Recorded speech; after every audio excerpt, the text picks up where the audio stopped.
Well, I'm thinking about like I went through, I mean, no, I went through a big life transition maybe 3 or 4 years ago, and it was it was huge for me. And I mean, not at the scale of the transition that you're in, Irv, but it left me for a long time, and maybe even still in some ways pretty raw. And I think in that time, I probably did some of my best work.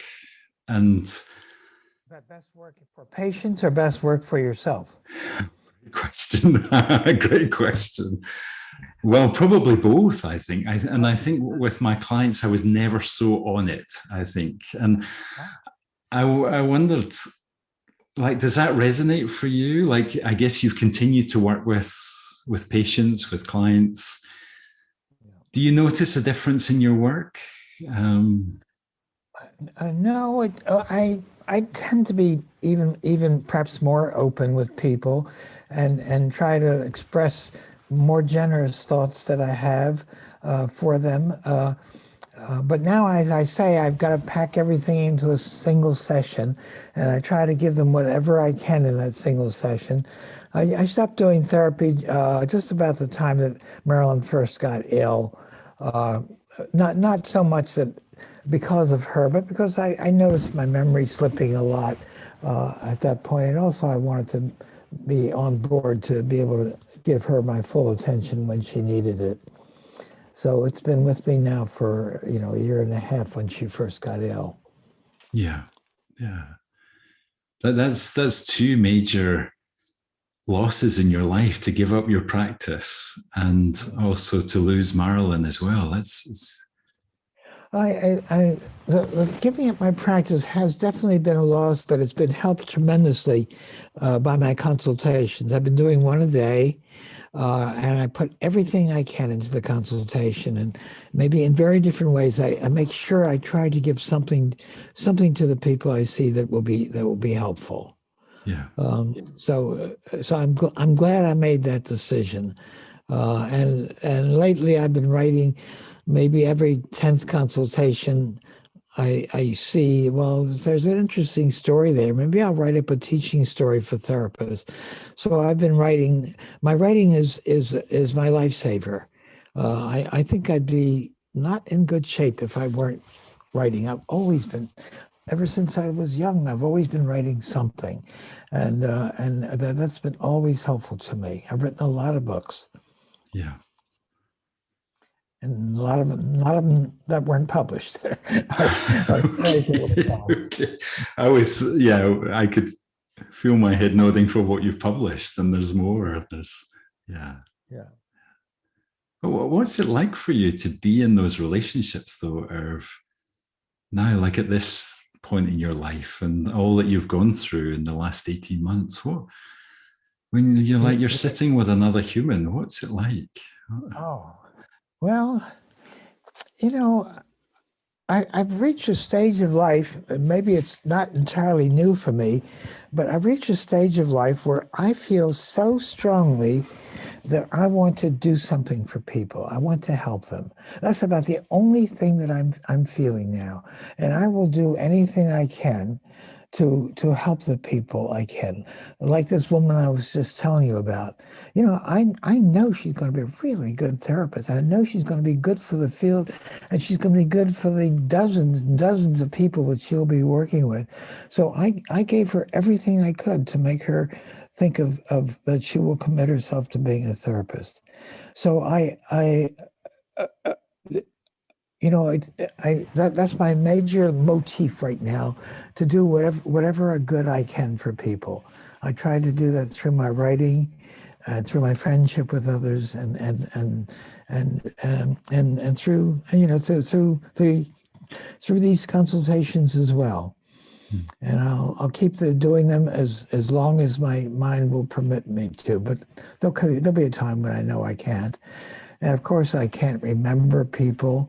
I make notes of them. I try to remember them. I always ask people to write me back after a month, let me know how they're doing so I can get a little bit of follow-up. And also I tell them, I want to keep on improving, so give me some feedback about the consultation and what could I have done differently. And so I keep trying to improve that work. Yeah. Yeah. But life's definitely not as much fun without Marilyn, and I'm still missing her very much, and doing a lot of work on that myself, doing a lot of work on my grief. I been reading a very good novel. One of my favorite writers is John Manville, the great British novelist. And he has a novel out called The Sea. The Sea won the Booker Prize for him. It's considered his best book. So I've been reading that book over the last couple of weeks, but I haven't been able to understand it. It's been a major issue for me. And I try to write down the names of all the people. I'm so confused about it. I saw a movie that he made of the book, and that confused me even more, and I can't understand it. Well, I've been working with my therapist. I talked to her about that, and it dawned on me, why couldn't I have seen this myself? The main character in that is a man about my age who lost his wife. And he's coming back to a place he used to go when he was a child and imagining himself as a. So reason I can't understand this movie is because I'm identifying with this character. This has been a big aha experience for me. No wonder I'm having trouble focusing on this novel, because it's bringing back all my old misses and longings for my wife. So that's been an interesting experience recently. And that. Yeah. Sorry, I'm interrupting you, Irv. But no, go ahead. Because I get that, like when I'm with my clients, I'm doing my work with my students, I'm completely in the zone. But I often find it's that movement between life and work that can be tough. That's a very good point. For me, that's not the case, because I'm doing work, and that's about all I'm doing. I'm doing work, I'm writing. And the writing is a lifesaver for me. I really don't know what I'd be doing if I couldn't write. I've always loved writing. And it's been a major profession with me. And if I had never gone into medicine and I could have gone into literature, I'm sure I could have been a reasonable writer, but I wouldn't have had much to write about. And going into our field and going deep into the lives of so many people who've let me into their lives has been a good goal for me. So, and I've been, as I mentioned to you, I've been rereading some of my old books and old novels, and it's made me feel very, very good about myself. I should say one thing I want to say something about is that I have very few regrets about my life. And I have been working, a lot of people I've been seeing are people who are facing a lot of death anxiety, and they're terrified by death. And I've worked with a lot of them, and by and large, I think the idea, the formula fits so many of them, that the fewer regrets that you have about the way you've lived your life, the less death anxiety you have. The more regrets you have for what you haven't done, all the unlived life in you, all the things you wanted to do that you never were to accomplish, then I think death is so much more frightening to you.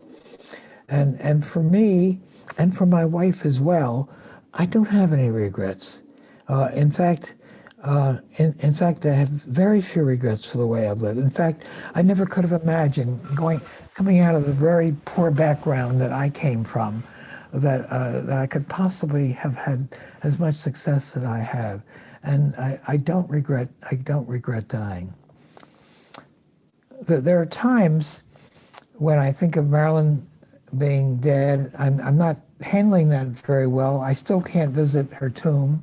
I still don't even have pictures of her up in my room here. I used to have them on the wall. Every time I looked at them, it's a stab in the heart, so I'm not ready to look at them. But so I have still pain when I think about her. But nonetheless, There is no death anxiety that I've had at other times.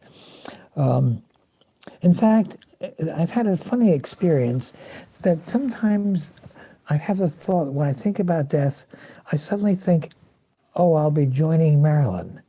And I have so much relief about that. Now, I'm a devout atheist. I have been since I've been a teenager. I have no beliefs in the afterlife. But nonetheless, just for a moment, thinking of joining Marilyn, that offers me comfort. And that helps me understand really what religions have to offer to people since the beginning of time.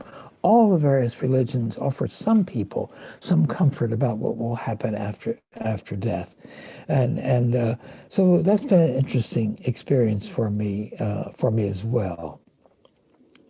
I was really fascinated by that in the book, that, like how much comfort that was, even though you've not lived with that belief system. But there's something about the joining, the idea of the joining, that is comforting. And I know that expression, death anxiety, and reading about that in your books for the first time, it changed my life, Irv, to have that idea about living a full life. And I can really see in the book how you and Marilyn have really lived a full life. And also, like, I went. And that means in the therapy of everyday persons, people who are dying or aren't old, I try to look at that. Look at the regrets you have right now. What are they? Do you want to go into older age, with all these regrets, things that you haven't lived? Let's try to see how you can change that. So it's an important fulcrum for me to work in therapy. Yeah. Well, and I guess that gives every session a focus. It's like, how are we going to get on that now? How are we going to get a hold of that to really live fully right now, not tomorrow, but yeah. Yeah, I look for it. Any things that they talk about how pleased or displeased their lives, or things they wanted to do but never did. I will go into that. I want people not to leave behind all these regrets about the way they have lived, and that's a good fulcrum for change for people. Yeah. And any advice for, well, I was thinking young therapists, but all of us therapists, about how to do that, like, and ways that, because it can be hard at times as a human, we know, but the doing can be hard, like the actual doing something different. I go right into it. I talk about regrets. What regrets have you had about your life so far? It's a question I commonly ask. What are the things you'll feel when you're older? What things haven't you done that you'll regret? And if I'm talking to older people who are filled with death anxiety and they're facing death, I'll focus on that a whole lot. And in some minor way, they can begin to change some of those regrets. Another thing I wanted to bring up in this book has been, there's a story I told later in the book. In fact, it may be in one of the very last chapters of the book. It's a question of how I grew up. And I grew up in a store in Washington, D.C., in a very, I described this at some length in the book, in a very bad neighborhood. It was a neighborhood with a lot of crime, and also it was a segregated neighborhood. Washington, D.C. at that time was segregated into a black section and a white section. You didn't change, but the only white people that were there happened to be the family of the store owners, which were mostly held by white people. So my father opened up a store in the middle of this section of town, and he had the family live right over the store in the apartment, which meant that I didn't have any playmates. I would go out and play with the black children in my neighborhood. I got along fine with. My mother would never let me bring them into their house and never let me go into their house. My white school was about 7 blocks away, and I'd walk away to that. But all my friends were black students. And so I grew up very lonely. That's when I started going to the library every week and took home 6 books and did a lot of my reading. Okay, that's where I grew up.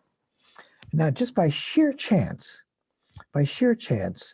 I grew up with a great deal of anxiety because it's not a healthy place to grow up, where you can't have friends and you're frightened when you're going out. Lots of anti-Semitism.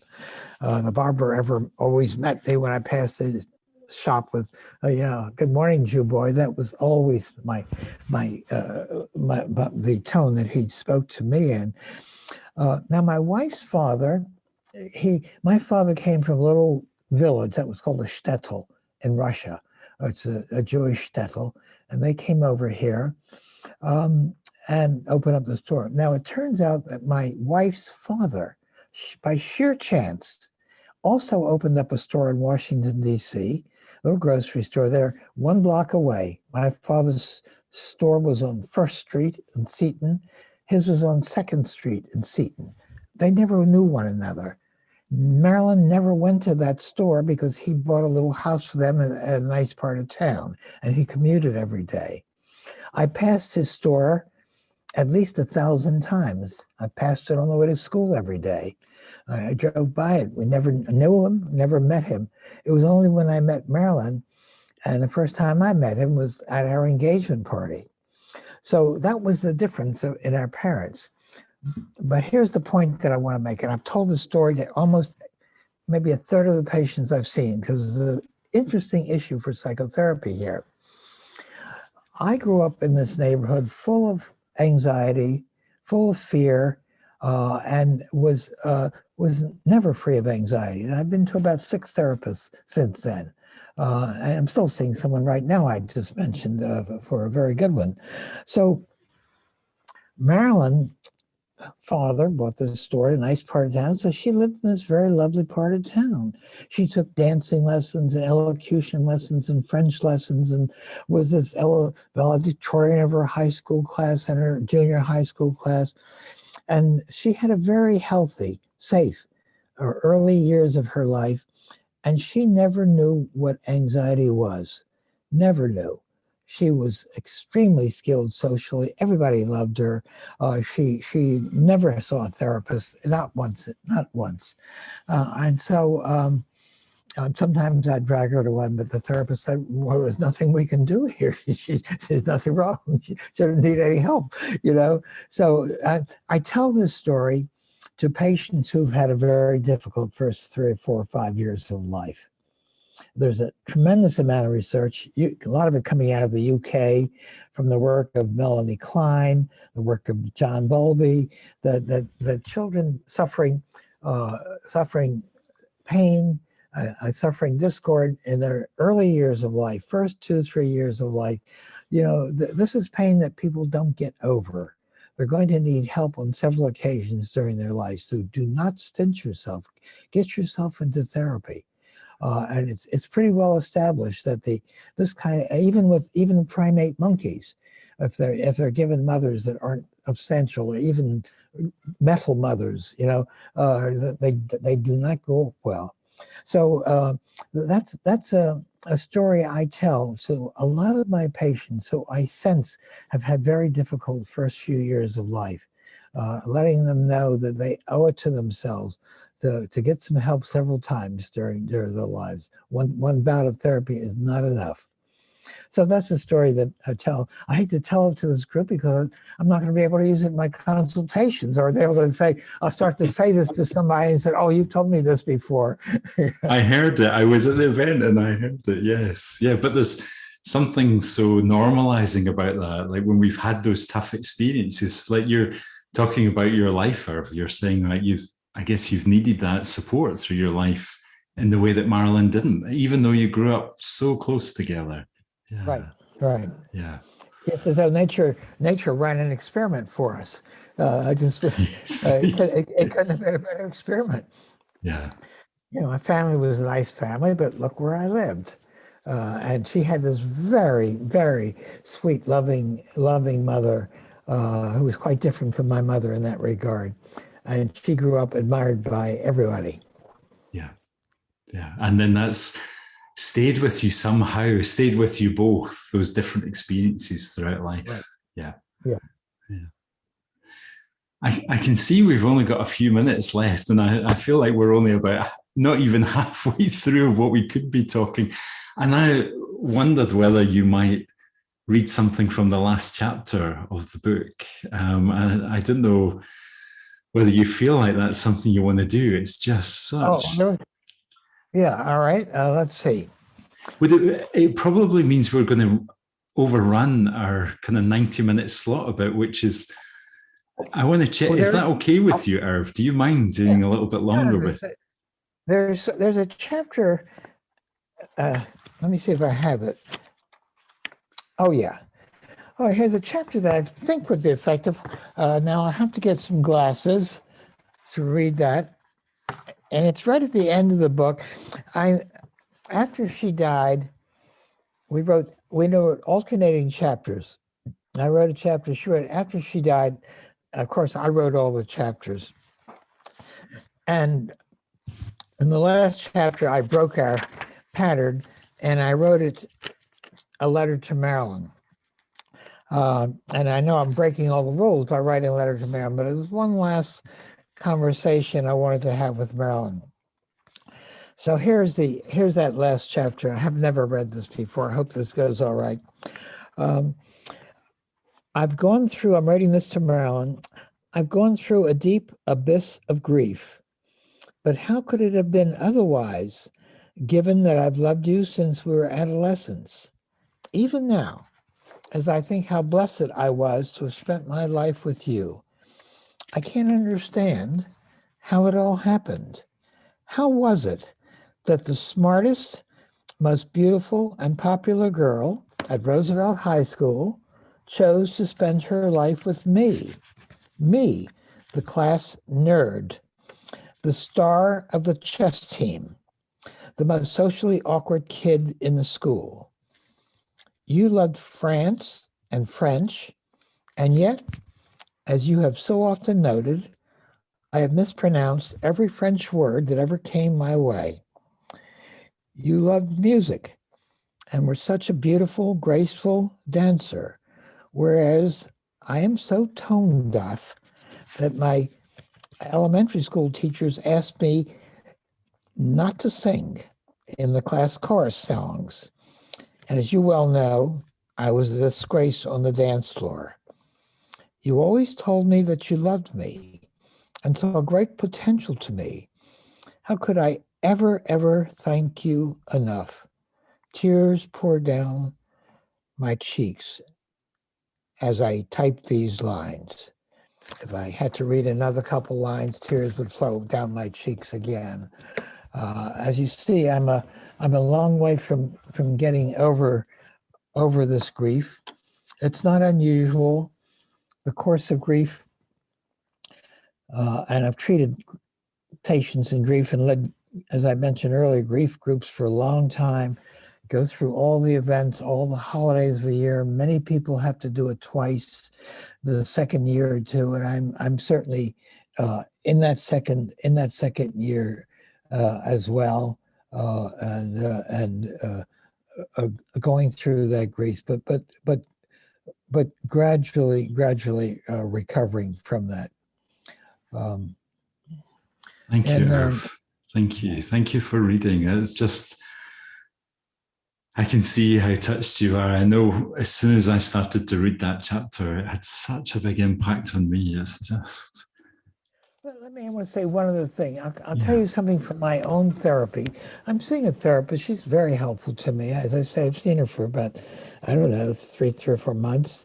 And I get something out of it when I see her. But she told me in the last meeting something that was very important. I was talking about this John Bandel novel that I was telling you about, and why it was so affecting me, and talking about, people recovering from grief. And she made an interesting comment that it's very important. She's saying, well, I don't think of people recovering from grief. I consider losing someone like your wife or like a spouse an amputation. You've had an amputation. You don't recover from that. You adapt to it. And, I think that's a very, very wise statement. It fits me perfectly. I got to adapt to it. I'm not going to recover from it. And recovering from it is a false goal because I will never stop thinking about her. And all sorts of things will bring her back to my mind in the limited time that I have. But the idea of adapting to it is a much, much better term. But I will always use that when I work with people in grief. And I urge some of you to try to think of that too. So that's another point I wanted to make. Thank you. Yes. Like, why would you want to recover from the most wonderful relationship of your life? I mean, this is the love of your life. It's, yeah, it's not Marilyn's. Yes, it's something to be adapted to, not recovered from. Yeah. That's right.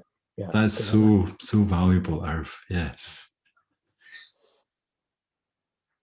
I'm thinking about the time. I'm getting I'm getting a little nudge from Victor that's saying that we're maybe we could maybe squeeze another couple of minutes. But how are you doing with your energy, Irv? How are you? I'm pretty good. I'm pretty good. If you got any other questions, we'll tackle one more. And anything you want to ask, I'll try. Well, I wonder if the team has got a question that's come in from the group that's with us that they might want to suggest. So maybe we take a moment. I've got a couple of back channels open, and I know Victor's been looking at the Q&A, and I can see there's a lot come in, but there's maybe we could grab one question that, so we could give the team a little time to see if there's something there that they want to bring to us, and maybe there's something, if they don't choose something, there might be something emerge for us. Well, ask me a question I can answer. Okay, we can see. I think your son is probably looking away for the hardest question he can find, scrolling through all the questions. Yes. Yeah. And maybe there's also something about us taking a breath, Irv, after having been together for an hour and a half, and wonder what the microcosm is. Like, what's between us? What's here? And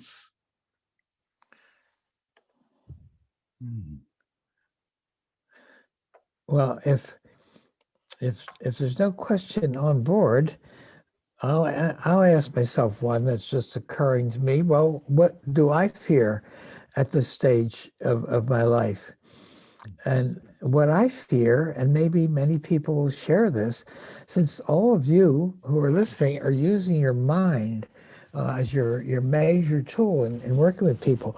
So what I fear more than anything else is dementia, because that happens to old people, and it's happening to me a little bit. My memory is flaking away a little bit, and that's a tremendous fear that I have. So I worry about so many of my close friends who've been demented. I've gone to visit them, and they couldn't recall anything. And these were horrible, horrible memories that I still have. So I had a meeting with my mentor. I mentioned his name earlier, Jerome Frank, and I saw him when he was in a retirement home, and he had real strong dementia. And I sat down next to him. This is when probably 25 years ago. And he said, at the end of the day, whoosh, it all goes away. Or I forgot everything. But it's such an honor, such a treat, such a valuable thing, this whole phenomenon of consciousness. So I sit here in the morning and I go look out the window, and yes, that's true, yesterday's all gone, but I still participate in this extraordinary phenomenon of consciousness that's so important to them. Well, I had forgotten about that long time ago. I read it in the book again, and I think that's a wonderful statement. I come back to that many times, to just take some pleasure in this extraordinary gift that we've been given of just sheer consciousness, seeing ourselves, seeing things go by, saying, I'm appreciating that. Well, that's a wonderful thing. Jerry Frank was a lovely person, and I thank him for that piece of wisdom that he gave me. Yeah. That's something really beautiful. I know it's something that I have feared as well in my life, or fear. So just, and I'm just thinking, here we are, you and I chatting. We're also kind of, yeah, in the experience of consciousness with something like 10,000 colleagues who've been with us through the conversation, and just, that's a staggering number. well, what an honor to kind of, for us all to be in that experience of Yeah. consciousness together, and wonder how we can be more helpful to others who are in that. And I can see Victor sending me a question. What do you think, Irv? Shall I bring that into our conversation? All right. Well, so let's see what he has to say. Okay, let's see. So thanks to the colleague who's written this question. Let's see. Okay, yes. During the writing of your book, was there anything that you discovered about yourself that you hadn't been aware of before? Has there been a new discovery for you in there? Yeah, yes, that is true. All these events of my grief, were new to me. The idea of these obsessions just pouring into me and not being able to get them, that was a brand new experience. It was a brand new experience. And as I thought about that patient that I had written a story about in the book called Mom and the Meaning of Life, and she telling me that I couldn't help her because I didn't know what she experienced. She was right. I knew that's something else I learned. Yes, I had some new experiences in grief, and each of the ways of overcoming, and maybe there's another experience that I emphasized a whole lot in the book, is that I realized sounds kind of strange, but I realized that I have to be the person who recognizes reality. In the past, it was always I would see something. In a way, I'd go to Marilyn, and once she and I knew about it, then it was real. And crazy stuff went through my mind. I'll give you one last example of this. Someone told me that a bookstore in downtown Palo Alto, I wrote this in the book, a bookstore in Palo Alto was featuring my wife's books on a table and my book side by side. So next morning, I ran down there with my camera, with my iPhone, to take some pictures of that. And the pictures that I was going to take of that was to show it to Marilyn, who was dead. It just blew my mind that I would be such magical thinking, because I was thinking that I had to show them to her. That makes it real. Now I've learned that I don't have to share it with her. I saw an old man passing by in a bench at night, and he was staring at the sunset with his cane. He looked very comfortable, enjoying the sunset. And I was thinking at that time, oh, I want to be like that man, who he didn't have to share it with anyone. He could determine reality for himself. And that's been my task after that. I hadn't fully appreciated that before Marilyn died, how much all my life, the two of us really made the diagnosis of reality. So that was important for me. Okay. Irv, thank you. Thank you so much. Sorry, were you going to say something there? No, I think I've said my piece. Okay. Irv, thank you so much for this time together. It's just, Phil, it's been such a thrill to talk to you and to be together in such a large group thinking about these things. And thank God that I was speaking to you, not to these faces there. I would have been all nervous and gotten everything mixed up. So speaking to you as a very kind interviewer was a great good deed on your part. Wow, okay. It feels like a very special experience to come together and just, be in the experience of being human, trying to be helpful to other humans and to ourselves. So thank you very much. Yeah, it's been a real wonderful experience. And I want to say thank you to all the colleagues that have been with us. There's been a lot of colleagues. I mean, that's a lot of people. So thank you, everybody who's come, brought your attention, brought your consciousness. I want to say thanks to Victor and Leilani and the whole online events team that's made this possible. It's just been fantastic. I wonder whether we just kind of turn the chat room on for a few minutes at the end. So just, we won't be able to respond to hardly anything, I think, in the chat room, but just if colleagues do want to type something to say something of their experience over the last hour and a half, and that might be a way of, oh, there it goes. Thank you to colleagues who've started to type. And that's something that we can collect later for you, Irv. And if you do want to have a read. I'd love to see comments. Yes, that would be fine. So let's do that for a few minutes, just as, as that's coming in. And yeah. So thank you to everybody who's been holding the event. Irv and I have been in the conversation, but it's a large team to make an event like this possible. So thank you to everybody. Thanks to everybody who's been here listening to us. And Joe has been doing a great job with the technology with you as well. So yes, I can see the thumbs up in the background. All right. It's fantastic. Fantastic. All right. Good. Okay, so I say goodbye to you. It's been a pleasure. You've been a great host. Thank you, Irv. It's been a real pleasure for me to. Yes.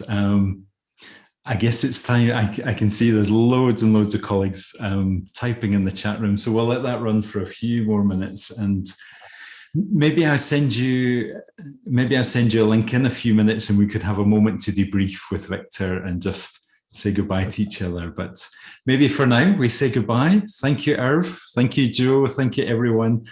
Till the next time we can be together, we'll say bye for now. Thank you. Thank you, Irv. Thank you so much.